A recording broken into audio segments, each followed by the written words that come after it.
Ассалаумағалейкум қазақ бауырым, бүгін мен саған Faucet.py деген микрокрипто кошелек туралы айтқым келіп отыр.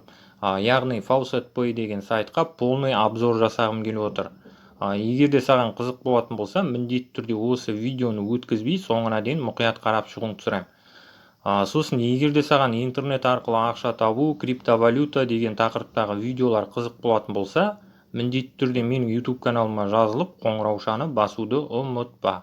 Сонымен Faucet.py деген сайтымыз міне мынандай сайт.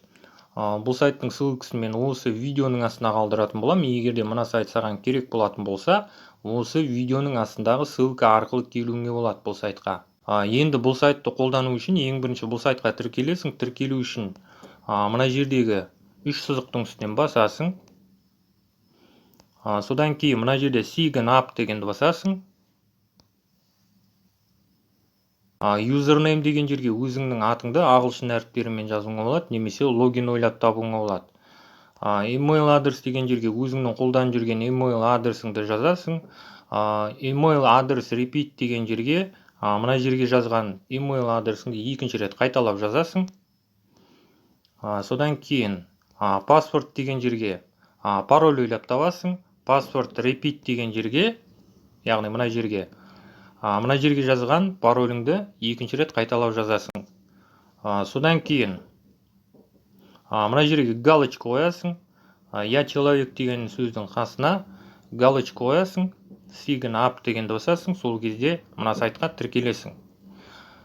Сосын мына сайтқа тіркелген кезде қолданған электронды почтаңа SMS келеді. Сол SMS-тің ішінде ссылка болады. Сол ссылка арқылы өтіп, мына сайттағы аккаунтыңа подтверждение жасайсың. Содан кейін ғана мына сайттағы аккаунтыңды қолдана беруіңе болады.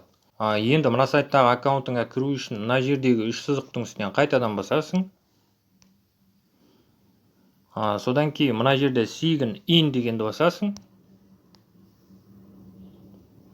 Мына жерге өзіңнің логиніңді жазуыңа болады, немесе email адресіңді жазуыңа болады, яғни электронды почтаң жазуыңа болады. Password деген жерге пароліңді жазасың. Я человек деген сөздің қасына галочка қоясың. Содан кейін мына жерде Sign In дегенді басасың. Сол кезде мына сайттағы аккаунтыңа кіресің. Сонымен бұл сайттағы аккаунтыңа кіргеннен кейін бұл сайтқа неше түрлі криптовалюталар шығарып алуыңа болады. Биткоиннан бастап Solana деген криптовалютаға дейін шығарып алуыңа болады. Бұл сайтқа 13 түрлі криптовалюта шығаруыңа болады. Ендігі мәселе, сен бұл сайтқа күнделікті кіріп отыратын болсаң, Reward Point береді. Reward Point тиындарымызды 100 мың болған кезде сатошиға айналдырып алуымызға болады. 10 Reward Point'ымыз 1 сатоши болып есептеледі. Reward Point тиындарымызды сатошиға айналдырып алу үшін мына жерде Learn More дегеннің үстінен басасың. Төмен қарай түсеміз. Сенде мына жерде 100 мың немесе одан да көп Reward Point'ың болса, мына жерде Convert Reward Point to BTC дегеннің үстінен басасың. Мына жерде даже көрсетіп қойған 10 Reward Point 1 сатоши. Бұл жағы да түсінікті деп ойлаймын, түсіндіре алдым деп ойлаймын. Ендігі мәселе, бұл сайттағы кез келген криптовалюта тиындарымызды мына сайттың ішіндегі бар криптовалютаға айналдырып алуымызға болады. Ол үшін мына жерде 3 сызықтың үстінен басамыз. Содан кейін мына жерде Trade дегеннің үстінен басамыз. Coin Swap дегеннің үстінен басамыз. Мына жерден өзіңе керекті кез келген ауыстырғың келген криптовалютаң таңдайсың. Мысал үшін Bitcoin, Dogecoin немесе тағы да басқа криптовалюталар таңдап алуыңа болады. Енді сен Bitcoin тиындарыңды Litecoin'ға айналдырғың келетін болса, мына жерде Ethereum дегеннің үстінен басасың. Сосын мына жерде Litecoin деген таңдап аласың, немесе басқа криптовалюталар таңдап алуыңа болады. Яғни түсінгеніңдей бұл сайттағы кез келген криптовалюта тиындарыңды кез келген криптовалютаға айналдырып алуыңа болады. Содан кейін мына жерде Max дегеннің үстінен басасың. Мына жердегі Max деген сөздің үстінен басатын болсаң, мына сайттағы биткоин адресіңде қанша сатошиың бар, сол сатошиыңның барлығы мына жерге түсетін болады. Немесе қолмен жазуыңа болады. Енді бұл жерде биткоин тиындарымызды лайткоинға ауыстыру үшін make exchange деген кнопканың үстінен басамыз. Сол кезде біздің биткоин тиындарымыз автомат түрде лайткоинға ауысады. Енді келесі мәселе, бұл сайтта кез келген криптовалюта адресіңді алу үшін мына жерде үш сызықтың үстінен басасың. Содан кейін мына жерде dashboard дегеннің үстінен басасың. User dashboard дегеннің үстінен басасың. Сосын мына жерде deposit дегеннің үстінен басасың. Төмен қарай түсеміз. Мынау менің биткоин адресім, сенде өзіңнің биткоин адресің болады. Төмен қарай түсе беретін болсақ, тағы да басқа криптовалюта адрестерімізді көруімізге болады. Енді бұл жерден өзіңе керекті кез келген криптовалюта адресіңді алу үшін өзіңе керекті криптовалютаңды тауып аласың. Мысалы үшін Dash адресіңді алғың келетін болса, Dash'тың астындағы мынандай адресіңнің үстінен басасың. Сол кезде Dash адресіңді копировать етіп аласың. Яғни түсініп отырғаныңдай, бұл сайттағы кез келген крипто кошелегіңнің адресін осылай алуыңа болады.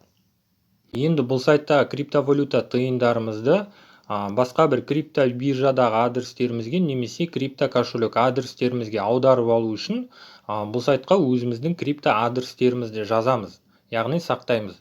Ол үшін мына жерде linked addresses дегеннің үстінен басасың. Төмен қарай түсесің. Енді адрес деген жерге, яғни мына жерге қандай криптовалютаңның адресін жазғың келеді, сол криптовалютаңның адресін жазасың. Name деген жерге, мына жерге қандай криптовалютаңның адресін жаздың, сол криптовалютаңның атын жазасың. Мына жерге қандай криптовалюта адресіңді жаздың, сол криптовалютаңды таңдап аласың. Мысал үшін Litecoin адресін жазған болсаң, мына жерде Litecoin деген таңдайсың. Содан кейін мына жерде link дегенді басасың.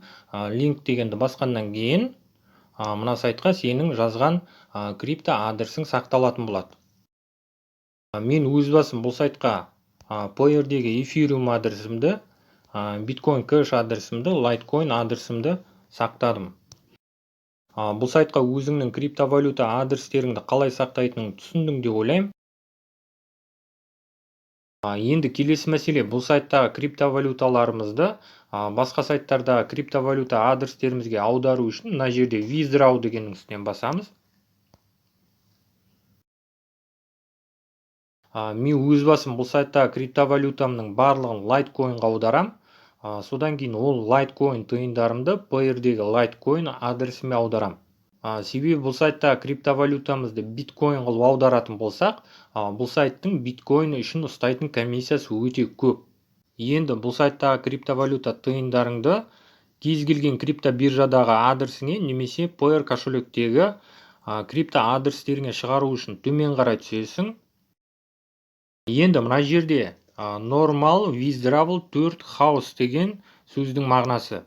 Біздің мына сайт арқылы жіберіп отырған криптовалютамыз біздің крипто кошелектерімізге 4 сағаттың ішінде түседі деген сөз. Мына жерден, мына сайттан жіберейін деп отырған криптовалютаңды таңдап аласың. Мен Litecoin таңдаймын. Көріп отырғандай, мына жерге менің Litecoin адресім автомат түрде түсті. Себебі мен мына сайтқа өзімнің Payer кошелектегі Litecoin адресімді сақтадым. Енді мына жерде ал деген кнопканың үстінен басамыз. Сол кезде мына сайттағы Litecoin адресіміздағы Litecoin тиындарымыздың барлығы мына жерге автомат түрде түседі. Немесе мына жерге өзің қолмен жазуыңа болады. Яғни қанша Litecoin тиыныңды шығарғың келеді, сонша Litecoin тиыныңның санын жазасың. Көріп отырғандай, мына сайттың комиссиясы бар. Егер де біздер мына сайттан Litecoin тиын шығаратын болсақ, комиссиясы 5000 Litecoin тиыны. Сосын Мына сайттан сен қанша лайткоин шығарсаң да комиссиясы 5000, яғни 5000 лайткоин тиыны. Мына жерге өзіңе керекті нәрселердің барлығын жазғаннан кейін мына жерде place withdrawal деген кнопканың үстінен басамыз. Содан кейін 4 сағаттың ішінде біздің аударған криптовалюта тиындарымыз біздің крипто кошелегімізге түсетін болады. Сосын айтпақшы, егер де сен де мен сияқты мына сайтта криптовалюта тиындарыңды лайткоинға айналдырып, Payer кошелектегі лайткоин адресіңе аударатын болсаң, Payer кошелекке тек қана 100 000 лайткоин тиынын жіберуіңе болады. Яғни сен мына сайттағы лайткоин тиындарыңды Payer кошелектегі лайткоин адресіңе минимальны 150 000 лайткоин тиыны қылып аударасың. Егер де сен мына сайттағы лайткоин тиындарыңды Payer кошелектегі лайткоин адресіңе точно 100 000 лайткоин тиыны қылып жіберетін болсаң, мына сайттың комиссиясымен сенің жіберіп отырған лайткоин тиындарың 95 000 лайткоин тиыны болып қалады. Яғни сенің жіберіп отырған лайткоин тиындарың сенің Payer кошелектегі лайткоин адресіңе түспей қалады. Енді келесі мәселе, бұл сайт арқылы жарнама қарап тегін биткоиннің тиындарын жинап отыруыңа болады. Яғни сатоши жинауыңа болады. Ол үшін мына жерде 3 сызықтың үстінен басасың. Содан кейін мына жерде EARN дегенге басасың. Pay to click дегеннің үстінен басасың.